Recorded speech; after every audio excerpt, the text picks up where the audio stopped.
तुर्की को लेकर के कहा जाता है कि वो पाकिस्तान का अच्छा दोस्त है। अगर भारत पाकिस्तान के बीच में युद्ध होता है तो तुर्की यकीनन पाकिस्तान का ही साथ देगा।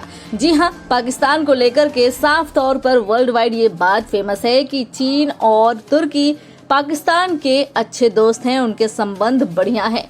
लेकिन अब सवाल ये उठता है कि भारत के सबसे अच्छे दोस्त रूस, उसका तुर्की के साथ कैसा संबंध है। आज की इस वीडियो में हम यही जानने की कोशिश करेंगे कि आखिर रूस, जो कि भारत का अच्छा दोस्त है ऐसा कहा जाता है, तो उसका तुर्की के साथ कैसा संबंध है। अगर युद्ध जैसी स्थिति कभी पनपती भी है तो ऐसे में रूस हमारा किस लेवल पर साथ दे सकता है, यानी कि भारत को किस लेवल पर साथ देगा युद्ध लड़ने में।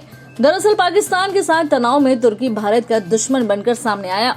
उसने खुलेआम पाकिस्तान का साथ दिया और उसके ही ड्रोन से पाक भारत में नापाक हरकतें करता रहा। एक और जहां तुर्की के ड्रोन ध्वस्त होते रहे तो भारत के दोस्त रूस के हथियार शील्ड बनकर खड़े रहे। दरअसल पाकिस्तान के दोस्त तुर्की की 140 करोड़ भारतीयों ने क्लास लगा दी है। वो तुर्की का बहिष्कार कर रहे हैं। पाकिस्तान से तनाव के वक्त भारतीयों को तुर्की का स्टैंड रास नहीं आया।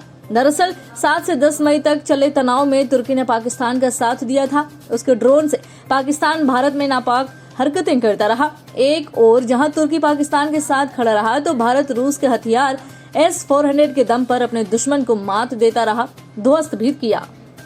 ऐसे में अब ये जानना अहम हो जाता है कि भारत के दुश्मन बनकर सामने आए तुर्की का रूस से कैसा संबंध है।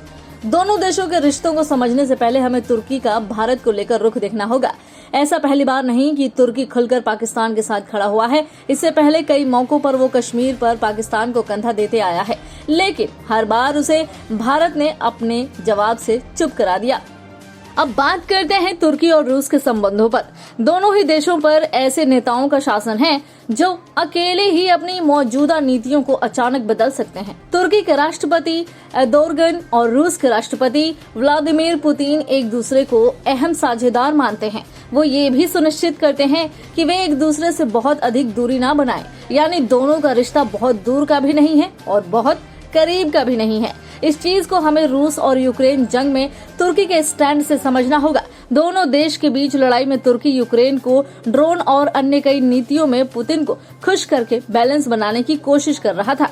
साल 2023 में तो तुर्की और रूस का व्यापार बढ़ गया। 2023 में तुर्की ने रूसी ईंधन उत्पादों की खरीद में 2022 की तुलना में 105% की वृद्धि की। हालांकि अमेरिका को तुर्की ने चेतावनी दी है कि अगर वो रूस के साथ व्यापार को जारी रखता है तो उसे भी संभावित प्रतिबंधों का सामना करना पड़ सकता है। कुल मिलाकर रूस का तुर्की पर कोई नियंत्रण नहीं है, इसीलिए द्विपक्षीय संबंध दोनों देशों की जरूरतों के हिसाब से तय होते हैं। मौजूदा हालात को देखें तो रूस को तुर्की की जरूरत कहीं ज्यादा है, व्यापार के लिहाज के साथ साथ कूटनीतिक अलगाव से बचने के लिए भी।